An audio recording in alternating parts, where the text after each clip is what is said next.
ಮೊಹರಂ ಹಬ್ಬದ ಆಚರಣೆಯು ಸಿಂಧನೂರು ತಾಲೂಕಿನ ಗೋಮರ್ಸಿ ಗ್ರಾಮದಲ್ಲಿ ಬಹಳ ವಿಶಿಷ್ಟ ಹಾಗೂ ವಿಜೃಂಭಣೆಯಿಂದ ನಡೆಸಲಾಗಿದ್ದು, ಮೊಹರಂ ಕಡೆಯ ದಿನವಾದ ನಿನ್ನೆ ಬುಧವಾರ ಗೋಮರ್ಸಿ ಗ್ರಾಮದಿಂದ ಬೆಳಗ್ಗೆ 5 ಗಂಟೆಗೆ ಆರಂಭವಾದ ದೇವರುಗಳ ಸವಾರಿ ಪಕ್ಕದ ಮಾಡಶಿರಿವಾರ ಹಾಗೂ ಕನ್ನಾರಿ ಗ್ರಾಮಗಳಿಗೆ ತೆರಳಿ ತಲಾಂತರದಿಂದ ಬಂದಂತಹ ಅಲಾಯಿ ಬಿಲಾಯಿ ಮಾಡುವ ಸಂಪ್ರದಾಯದಂತೆ ಈ ವರ್ಷ ಕೂಡ ನಡೆಸಲಾಗಿದೆ. ಈ ಸಂದರ್ಭದಲ್ಲಿ ಸಾವಿರಾರು ಜನ ಮಸೀದಿ ಬಳಿ ಸೇರಿ ರೋಮಾಂಚನದ ಸಂದರ್ಭವನ್ನು ಕಣ್ಣು ತುಂಬಿಕೊಂಡು ತಮ್ಮ ಸಮಸ್ಯೆಗಳ ಪರಿಹಾರಕ್ಕೆ ಹರಕೆಗಳನ್ನು ತೀರಿಸಿ ಹುಸೇನ್ ದೇವರುಗಳ ಆಶೀರ್ವಾದವನ್ನು ಪಡೆದಿದ್ದಾರೆ. ಗೋಮರ್ಸಿ ಗ್ರಾಮದಲ್ಲಿ ಇನ್ನೂ ಅದ್ಧೂರಿಯಾಗಿ ಊರಿನ ಸರ್ವ ಜನಾಂಗದ ಸಹಭಾಗಿತ್ವದಲ್ಲಿ ಮೊಹರಂ ಹಬ್ಬದ ಕೊನೆಯ ದಿನದ ವಿಶಿಷ್ಟ ಆಚರಣೆಗಳನ್ನು ನೆರವೇರಿಸಿ ನೂರಾರು ಯುವಕರು ಕುಣಿದು ಕುಪ್ಪಳಿಸಿ ಮೆರಗನ್ನು ತಂದಿದ್ದಾರೆ.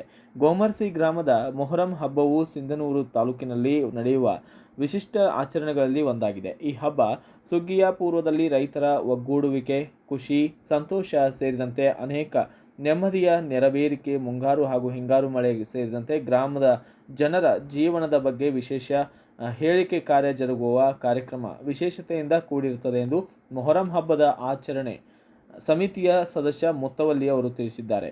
ಈ ಸಂದರ್ಭದಲ್ಲಿ ಗೋಮರ್ಸಿ ಗ್ರಾಮದ ಗುರು ಹಿರಿಯರು ಸೇರಿದಂತೆ ಗ್ರಾಮ ಪಂಚಾಯಿತಿಯ ಸರ್ವ ಸದಸ್ಯರು, ಸಮಿತಿಯ ಸದಸ್ಯರು ಭಾಗಿಯಾಗಿದ್ದರು.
Bureau Report, Dawal Shedam, Bharata Vaibhav News, Sindanuru.